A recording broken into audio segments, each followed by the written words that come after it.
Hey everyone, it's Riley. Thanks for coming back and watching another episode of my first year on T.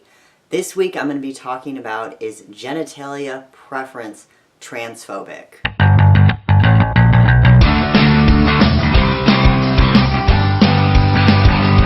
Before I talk about the topic for today, I want to go ahead and just share about how upset I am about the recent memo from the Trump administration about trans people. And it's really unfortunate that we are working back in time with basically everything Obama has helped LGBT people. And because of that, me and a few other people here in Kansas City are putting together a demonstration, a peaceful demonstration, a rally, if you could say, for transgender rights, and we're doing that in Kansas City this Saturday. So I've been the last 24 hours talking with lots of people about getting that started, and I know most of the people watching this video are not from Kansas City. Every person handles this kind of news in a different way.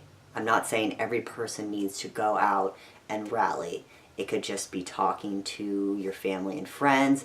I think one of the most important thing is to be talking to allies, because the trans community is very small and we really need our allies right now to share our stories and to tell people that we are humans and we deserve to be, deserve the same rights as everybody else, and we're not going to let people erase who we are.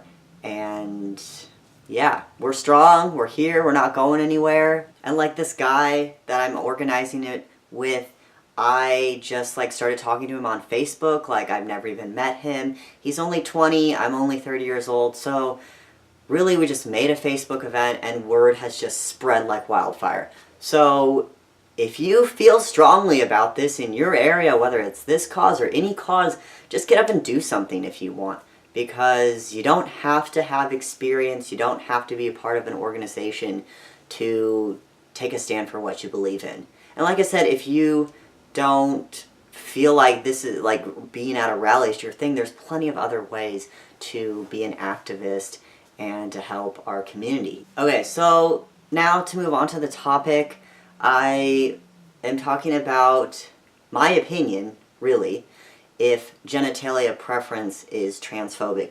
I say it's my opinion because everyone has their own ideas, and I'm not telling you what's fact right now. I think you shouldn't tell someone they're transphobic just because they don't want to date a trans person.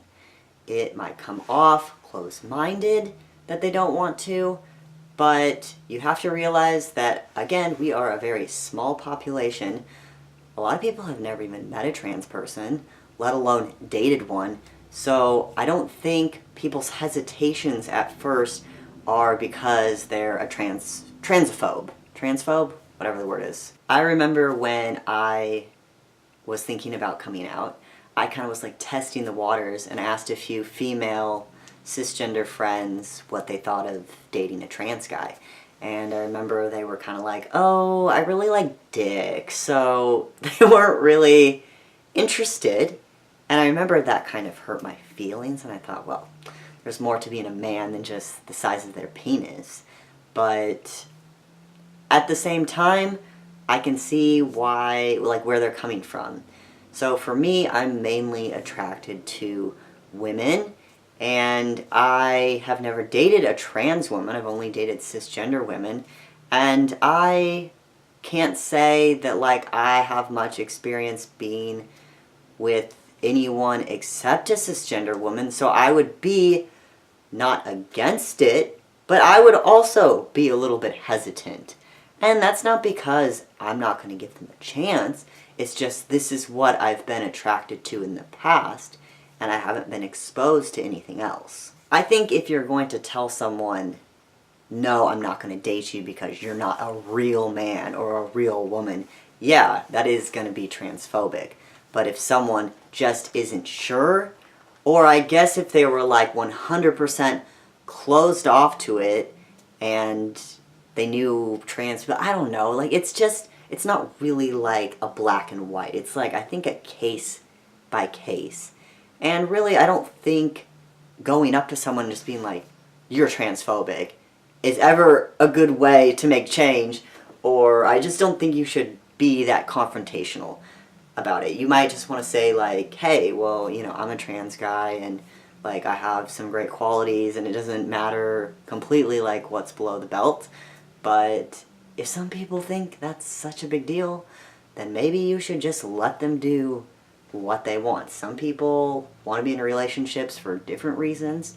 So, I don't know, I'm not going to tell anybody who they should date and who they shouldn't date. And I'm not going to call anybody out on it, I guess. It's been easy for me because I've dated the same person since I've come out, and I was using gender neutral terms before that, and I was female bodied, and like my partner totally knew about that. So I can't say I've personally experienced a lot of rejection in that way. And maybe if I was to become single again and I had that happen, then I might feel differently. In my mind, people are people, especially as I've been on hormones longer and really figuring myself out. I feel I'm less likely to say, hey, I only date cisgender women, or hey, I only date women. I feel like the older I get, the more I just realize in everything, not only romantic relationships, but friendships, but people are people. Everybody has their own story, and I think you can really bond with anyone, and you can fall in love with anyone too. So I hope people will be open-minded to trans people. I think as we have more visibility and less Trump bashing us, it will help with that. I'm going to sign off for now, but thank you for watching, and I will catch you all next time. Bye.